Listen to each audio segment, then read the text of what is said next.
যুব ক্রীড়া উপদেষ্টা আসিফ মাহমুদ সজীব ভুঁইয়া বলেছেন, ব্যক্তিগতভাবে তিনি চান সাকিব আল হাসানের মতো একজন ক্রিকেটার দেশের মাটিতে খেলে টেস্ট ক্রিকেটকে বিদায় জানান।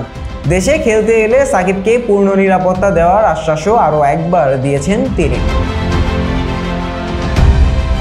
গত 26 সেপ্টেম্বর ভারতের বিপক্ষে কানপুর টেস্টের আগের দিন সংবাদ সম্মেলনে টেস্ট ও টি-20 থেকে অবসরের ঘোষণা দেন সাকিব।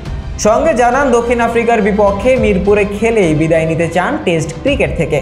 সেই থেকে সাকিবের শেষ টেস্ট নিয়ে জল্পনা কল্পনা কম হচ্ছে না।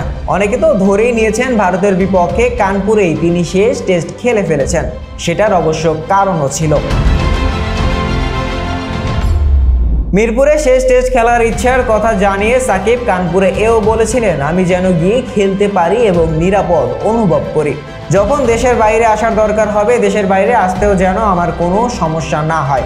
কিন্তু এরপর থেকে দেশে ফেরার পর সাকিবের নিরাপত্তা এবং ঠিকঠাক দেশের বাইরে যেতে পারা নিয়ে সংশ্লিষ্টদের কেউই ইতিবাচক কোনো কথা বলেননি। বিসিবি সভাপতি ফারুক আহমেদ তো বলেই দিয়েছেন, সাকিবকে নিরাপত্তা দেওয়ার বিসিবির পক্ষে সম্ভব নয়, এটা সরকারের দায়িত্ব। ক্রীড়া উপদেষ্টা আসিফ মাহমুদ সজীব ভুঁইয়া যদিও বলেছিলেন, সাকিব দেশে ফিরলে একজন খেলোয়াড় হিসেবে সম্ভাব্য সব রকম নিরাপত্তা তাকে দেওয়া হবে। তবে সঙ্গে এও বলেছেন, মানুষের মনের ক্ষোভ দূর করার উদ্যোগ সাকিবকেই নিতে হবে। সাকিবকে তার রাজনৈতিক অবস্থান ব্যাখ্যা করারও পরামর্শ দেন তিনি।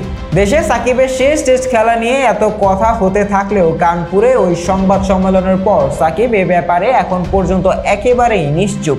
ভারতের টেস্ট সিরিজ শেষে তিনি চলে গেছেন যুক্তরাষ্ট্রে, কিন্তু শেষ টেস্ট খেলা নিয়ে তার মুখ থেকে আর কিছু শোনা যায়নি। হোয়াটসঅ্যাপ বার্তায় একাধিকবার যোগাযোগের চেষ্টা করেও এ ব্যাপারে সাকিবের আনুষ্ঠানিক কোনো প্রতিক্রিয়া জানা যায়নি। তবে তার ঘনিষ্ঠ সূত্রে আভাস পাওয়া গিয়েছে, সাকিব ঝুঁকি নিয়ে হলেও শেষ টেস্টটা দেশের মাটিতে খেলতে চান এবং সেটা তার বর্তমান অবস্থান বজায় রেখে।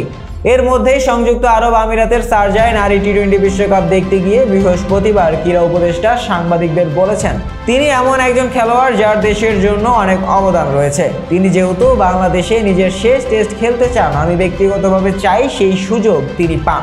দেশে এলে সাকিবের নিরাপত্তা নিশ্চিত করার প্রতিশ্রুতি দিয়ে উপদেষ্টা আরেকবার বলেছেন, আমাদের একজন খেলোয়াড়কে অবশ্যই আমরা সর্বোচ্চ নিরাপত্তা দেব। কারো বিরুদ্ধে কোনো অভিযোগ থাকলে সেটা ভিন্ন বিষয়।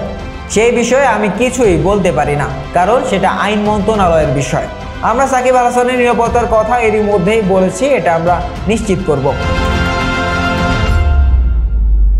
ওদিকে বিসিবি সূত্রে জানা গেছে, দক্ষিণ আফ্রিকার বিপক্ষে 2 টেস্টের দল নির্বাচনের ব্যাপারে গাজী আশরাফ হোসেনের নির্বাচক কমিটির প্রতি সাকিবকে নিয়ে বিসিবির শীর্ষ পর্যায় থেকে এখন পর্যন্ত বিশেষ কোনো বার্তা নেই। নির্বাচক কমিটি তাই ক্রিকেটীয় বিবেচনায় সাকিবকে রেখেই দক্ষিণ আফ্রিকা সিরিজের দল গঠন করবে বলে জানা গেছে।